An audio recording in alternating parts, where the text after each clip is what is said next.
I want my geese to lay gold eggs for Easter. It will, sweetheart. At least 100 a day. Anything you say. And by the way, I want.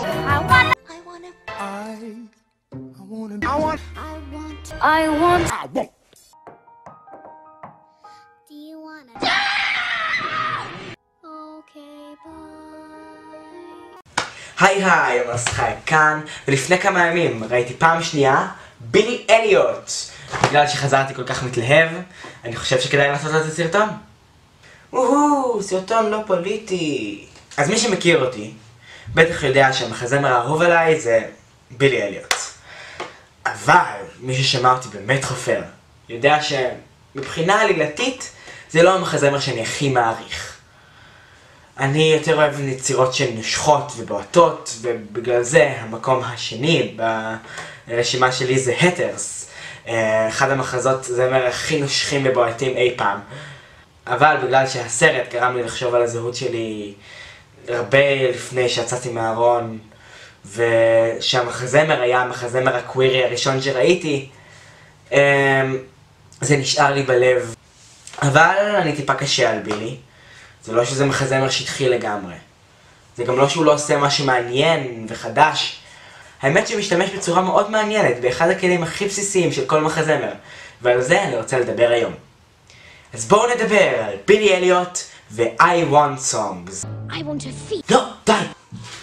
אז קודם, מה זה בעצם I Want Song? ההגדרה היא בעצם מאוד ברורה. שיר רצון. דמות שרה על מה שהיא רוצה בחיים. לרוב רצון כלשהו שמאוד חשוב לעלילה. לפעמים קל מאוד למצוא שיר כזה, בגלל המילים I want. עם הזמן המילים האלה נעשו טיפה נדושות, אז הם הוחלפו בדברים כמו I wish, More than life, more than jewels. I dream, Seemed a dream in time gone by. I have, A dream, a wonderful dream, Papa. ונגיד I got a...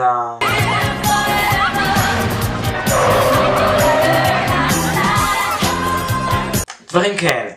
אבל כמובן יכול להיות שיר רצון גם בלי הדברים האלה. יש כמה דרכים לכתוב שיר רצון. זה יכול לדבר על משהו מאוד ברור. רוקסי רוצה שיכירו אותה, אלפבה רוצה שיקבלו אותה, אוליבר רוצה אהבה, רוג'ר רוצה לכתוב שיר, קוזט רוצה ללכת מהר. זה יכול לדבר גם על חיפוש משמעות כללי יותר, שהדמות עוד לא יודעת מה ממש היא רוצה, אבל יש לה איזשהו רצון שמניע אותה. My shot, tomorrow, purpose, והשיר הלגמרי מבלבל Something's coming, כולם שירי רצון מהסוג הזה. מה מגיע? מה אתה רוצה ממני, טוני? עכשיו כשהרדענו שיר רצון רגיל, בואו נבין מה זה שיר הרצון. שיר הרצון זה השיר בו הדמות הראשית אומרת לנו בתחילת המחזמר מה הרצון שלה. אנחנו נדבר על זה יותר בעומק בסרטון אחר, אבל כרגע אני פשוט אגיד שהשיר הזה הוא מה שמתניע את העלילה. בגלל שאני מכיר את הצופים שלי, אני אקח דוגמה מבילי שוורץ.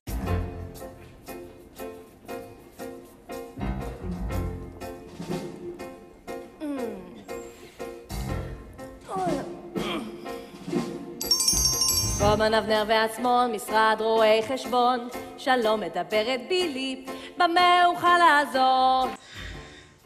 אז אחרי שיר הפתיחה, הזכירו לי לעשות גם על שיר הפתיחה סרטון, אנחנו מקבלים פוקוס על מזכירה אפורה, במלוא מובן המילה, של בילי שוורץ, ששרה על כמה שהחיים שלה משעממים. במהלך, וכמובן אחרי השיר, ברור לכולנו מה בילי רוצה. היא רוצה שינוי, היא רוצה ריגוש, היא רוצה פריחה מהחיים האלה, בתור מזכירה של 3 רואי חשבון שלא רואים אותה ממטר, עם חברות שמסנג'רות אותה, עם אמא שמנגסת, מובן. משם העלילה, כמו כל עלילה, שוב, נדבר על זה אחר כך, מורכבת ממשחק בין הרצון שלה, לקבל ריגושים ולשנות את החיים שלה, לבין אלמנט חבוי יותר, הצורך שלה. במקרה הזה הצורך שלה להבין שהחיים אף פעם לא באמת זוהרים. אבל אנחנו לא נוכל להבין את המשחק הזה שהולך בעלילה אם אנחנו לא נבין מההתחלה מה הרצון של בילי. ולכן שיר הרצון הוא לרוב השיר השני או השלישי במחזמר. בואו נחשוב שנייה מה היה קורה אם לא היה את השיר הזה. אם בשנייה שנגמר כולם רוצים, פתאום קלרה תתחיל לצעוק על אבנר על זה שהוא בגד בה. פתאום זה יהיה מוזר, נכון? לא מבינים על מי ממש הפוקוס, לא מבינים מה מקשר את כל המחזמר הזה, הכל יותר מבולבל. מעולה? עכשיו מובן למה שיר הרצון צריך להיות השני או השלישי. כמובן שיש יוצאים מן הכלל. הטרס נגיד מכניס את שיר הרצון של ורוניקה בשיר הפתיחה שמכיר לנו את העולם. ביי ביי ברדי לא נותן לנו שום רקע לעולם וישר מכניס אותנו לשיר רצון של אחת הדמויות.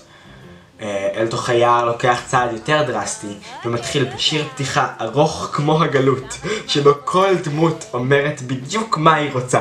זה נשמע שלילי, אבל זה טוב.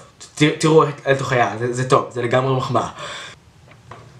אז עכשיו הגענו לשאלה, מה שיר הרצון בבילי אליוט? Can I just ask you, Billy, what does it feel like when you're dancing? אוקיי, אז אנחנו יודעים מה אנחנו מחפשים. אנחנו יודעים מי הדמות הראשית, בילי, אנחנו יודעים מה הוא רוצה, לרקוד. ועכשיו אנחנו מבינים מה זה שיר הרצון, כדי שנוכל לחפש אותו. מי שיקרא את השירים ללא קונטקסט, יהיה לו די ברור מה שיר הרצון. שיר מאוד מאוד מפורסם מבילי אליוט. I can't really explain it.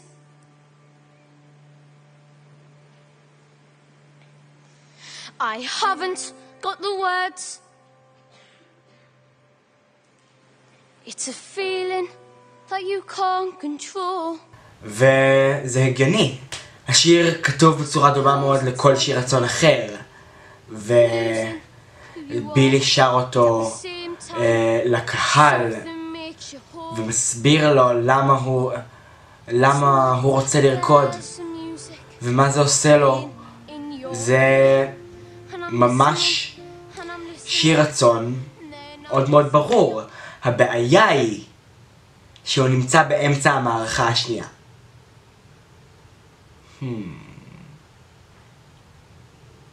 אוקיי, תוכנית חדשה. בוא נעבור שיר ונראה אם יש שיר קרוב יותר להתחלה שמתאים. וכמובן שאני לא סתם עושה את זה, יש ערך להסתכל על בילי אליוט ולחפש את שיר הרצון, ואתם תראו אותו עוד מעט. אוקיי, מתחילים.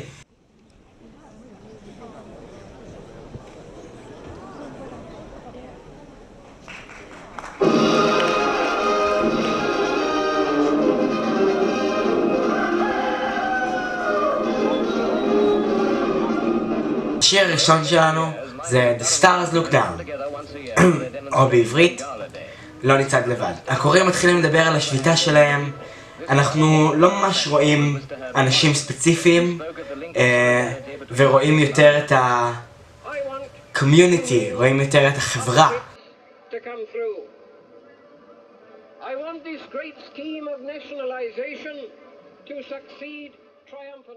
אבל באמצע השיר אנחנו מקבלים פוקוס על מייקל ובילי, ואחרי שמייקל הולך, בילי מתחיל לשיר סולו. האם הכניסו לבילי את השיר בתוך שיר הפתיחה, כמו שעושים בהמון מחוזות זמר אחרים?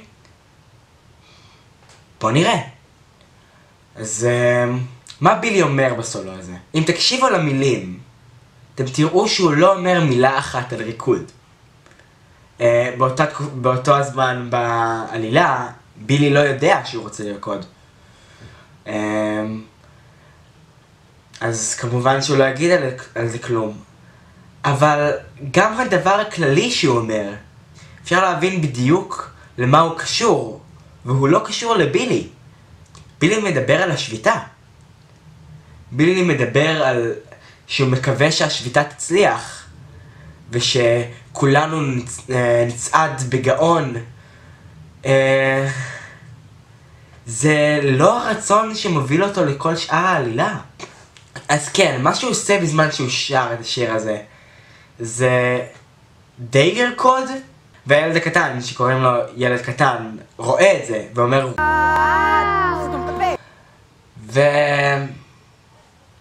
ובילי מתעצבן עליו, כאילו בילי מתכחש לרצון שלו. זה נשמע כמו משהו שיחזור על עצמו.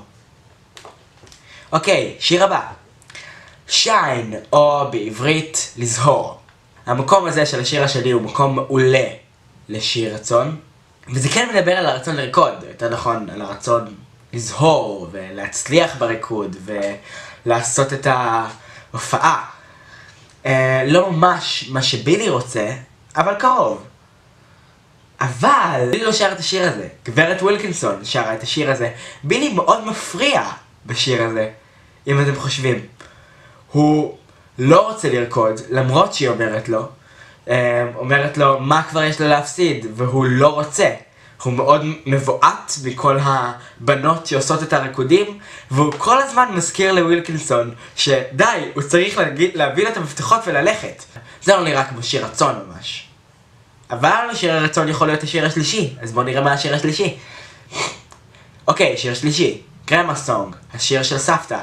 אז השיר של הסבתא כתוב ממש כמו שיר רצון, והרצון שלה זהה לזה של בילי, לרקוד ולא סתם לזהור, לרקוד כי זה מה שהרגש רוצה, לרקוד מתוך עצמך.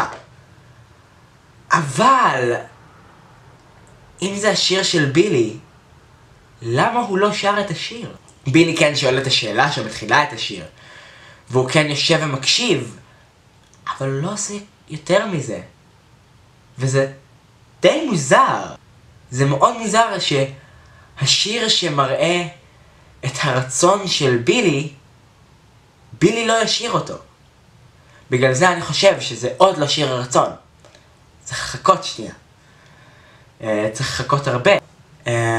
אנחנו מדלגים כמה שירים ל-Expressing Yourself או להיות עצמך. כי פה יש את זה בערך אותו דבר, לעשות מה שאתה רוצה, להיות עצמך, ובילי כן שר חלק מהשיר. יש לו סולואים, הוא כן שר חלק עם מייקל, אבל אף אחד לא קורא לזה השיר של בילי.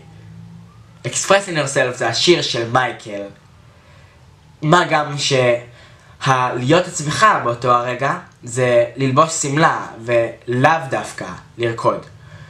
הם אומרים את זה בסוף, אם תרצה להיות רקדן תרקוד, אבל זה לא הקטע של השיר. אז אבל למרות שזה לא שיר רצון, שימו לב שבילי עובר תהליך במהלך המערכה הראשונה. זה עבר מלשיר על רצון שלו, להפריע כששרים על הרצון שלו, להקשיב כששרים על הרצון שלו, להשתתף כששרים על הרצון שלו. אבל זה עוד לא לשיר על הרצון שלו בכוחות עצמו. מתי הוא ממש מעביר את הרצון שלו בכוחות עצמו? בוא נעבור לסוף המערכה. כי בסוף המערכה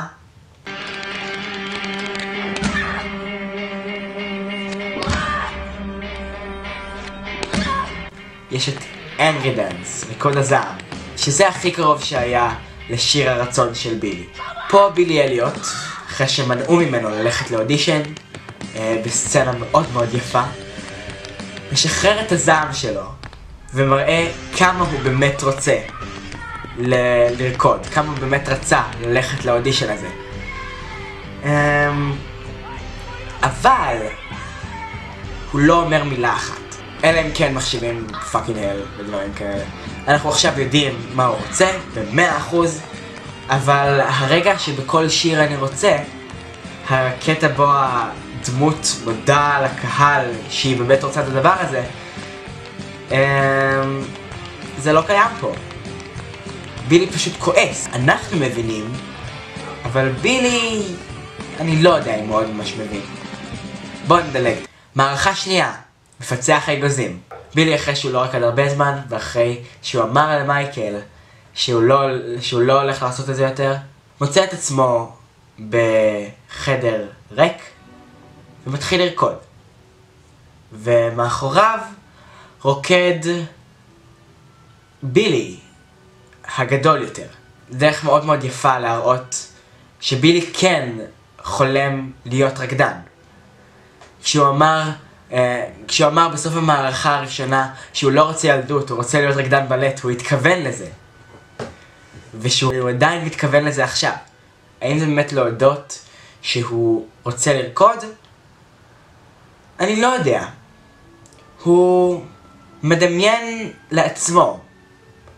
אני לא חושב הוא מדמיין לעצמו. אולי הוא מודה בפני עצמו, אבל לנו הוא לא מודה. לפחות לא ממש. בסוף הריקוד הוא מתקדם בצעדי בלט אל אבא שלו, ועומד בפוזת בלט מולו, באולי התמונה הכי יפה בחזמר. אבל הוא בורח מהר. זה האבא שמבין כמה הילד באמת רוצה את זה. אז הוא הולך לגברת ווילקינסון, מברר על האודישן, הוא כמעט חוזר למכרה, אבל אז מחליטים כל הכפר שהם הולכים לממן בעצמם את הנסיעה של בילי, והם עושים את זה. וממש באודישן, כשבילי לחוץ לגמרי ורוצה רק לברוח, שואלת אותו אחת מהבוחנות. Can I just ask you, Billy, what does it feel like when you're dancing? והוא עונה בשיר אלקטריסיטי, או כלום לא מחזיק אותי. שם בילי מודה למה וכמה הוא רוצה לרקוד. שם בילי אומר שזה חלק ממנו, שזה משהו שהוא לא יכול בלעדיו, שהוא מרגיש חופשי כשהוא רוקד. שם אנחנו ממש מבינים כמה זה חשוב לו. זה שיר ש9 מתוך 10 מחזאים היו שמים בהתחלה. אז למה הוא לא נמצא בהתחלה? טוב, אני חושב שזה די מובן. ברוב מחזות הזמר וברוב הסיפורים בכללי, הדמות כבר יודעת את הרצון שלה, והקונפליקט מגיע כשהיא מנסה לעשות מה שהיא רוצה. אבל אצל בילי זה יותר מזה. הקונפליקט של בילי הוא לא רק לעשות את מה שהוא רוצה, אלא להודות שהוא רוצה באמת את מה שהוא רוצה. זה ממש להיות שלם עם העובדה שהוא בן סטרייט רוצה לרקוד. שזה מאוד מאוד יפה בסיפור, ולהעביר את זה בכך שאין שיר רצון בהתחלה, ושבילי מתחיל לפתח שיר רצון בהדרגה. זה דרך מאוד מגניבה לכתוב מחזמר. אז מה אפשר ללמוד מכל זה? קודם כל, אם אתה רוצה לכתוב מחזמר, לדעת מה זה שיר רצון ולדעת איך אפשר לשחק עם זה, זה מאוד חשוב לך לדעת. אבל גם אם אתה כותב סיפור בפורמט אחר, מה שאפשר ללמוד מזה זה חוקים ונורמות אפשר לשבור. כשבילי אלוהים החליטו לשבור את הנורמה ששיר הרצון חייב להיות השיר השני או השלישי, ולשחק עם זה ששיר הרצון יהיה מאוד מאוד רחוק ושיבנו את זה לאורך זמן, זה לשבור נורמה, זה לשבור את החוק, שזה משהו שצריך הרבה אומץ. אבל בגלל שהם ידעו, בגלל שהם הבינו בשביל מה החוק הזה, הם יכלו לדעת איך הם יכולים לשבור אותו כדי להעביר את מה שהם רוצים להעביר.